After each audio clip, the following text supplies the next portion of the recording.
from Washington, this is VOA News.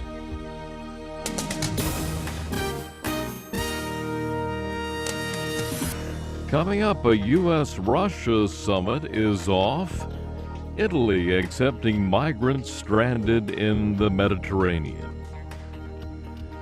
Hello, everyone. I'm Steve Norman. President Obama has canceled a summit with Russian President Vladimir Putin. It was supposed to take place next month ahead of the G20 summit in Russia.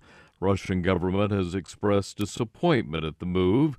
VOA senior White House correspondent Dan Robinson has our report. The White House Wednesday said it has determined there was not enough recent progress in the bilateral agenda to hold the summit in early September. The statement noted key areas on which Washington and Moscow have cooperated, including a new nuclear arms reduction treaty, Afghanistan, Iran, and North Korea.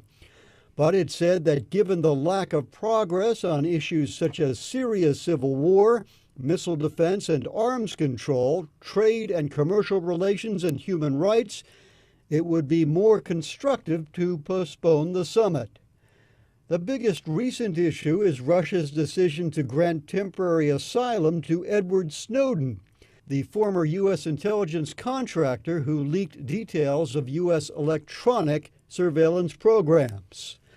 Dan Robinson, VOA News, the White House. Yemeni authorities say they have foiled an al-Qaeda plot to seize two southern cities and storm strategic oil and gas facilities nearby.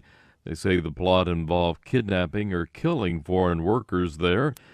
The announcement came as the U.S. launched a suspected drone strike that killed at least 7 al-Qaeda members in Yemen. This following warnings of potential attacks prompted Washington to shut down diplomatic missions across the Middle East and Africa last week. Egypt's interim government says efforts to foreign envoys to mediate the country's political divide have failed, and they've issued another stern warning for protesters to disperse. The presidency said Wednesday it blames ousted President Mohamed Morsi's Muslim Brotherhood for the failure. Iraqi officials and hospital sources say a series of bomb blasts in Baghdad and other cities have killed at least 20 people, wounded 65 or more.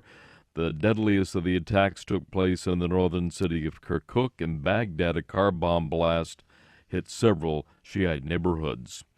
Syrian activists say government forces have killed at least 62 rebel fighters in an ambush near Damascus. State media identified the rebel fighters as terrorists who were members of the al-Qaeda-linked group Jabhat al-Nusra. Here in Washington, State Department spokesperson Jennifer Psaki was asked about the U.S. policy on al-Nusra. We've designated them as a terrorist organization. We have taken many steps to ensure to our best ability that aid and assistance of all kinds is going to the moderate components of the opposition, and that's a message that we've conveyed publicly and privately. Syrian forces have been on the offensive in recent months in areas around Damascus. A standby defense attorney for U.S. Army psychiatrist who has admitted opening fire on soldiers at Fort Hood in 2009 says the defendant is deliberately seeking the death penalty. At his court-martial hearing began this week, Major Nadal Hassan told a jury of military officers that he was the shooter in the rampage that left 13 people dead and 32 others wounded at the military base in Texas.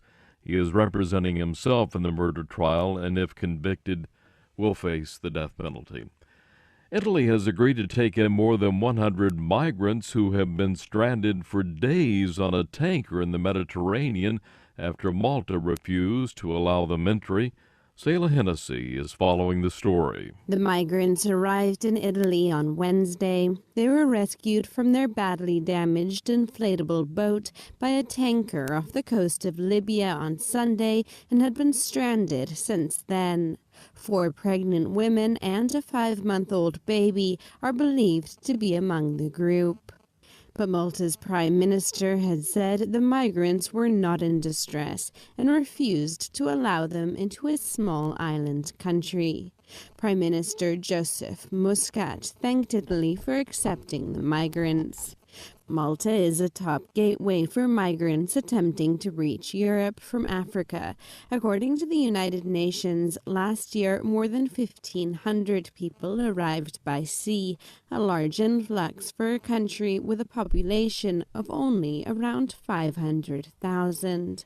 Sayla Hennessy for VOA News, London. U.S. stock markets closed lower on Wednesday. It was the first three-day losing streak for the market since June. Dow Jones Industrial Average fell 0.3%, S&P 500 0.4% down. The Nasdaq Composite Index fell 0.3%. More news is available at voanews.com.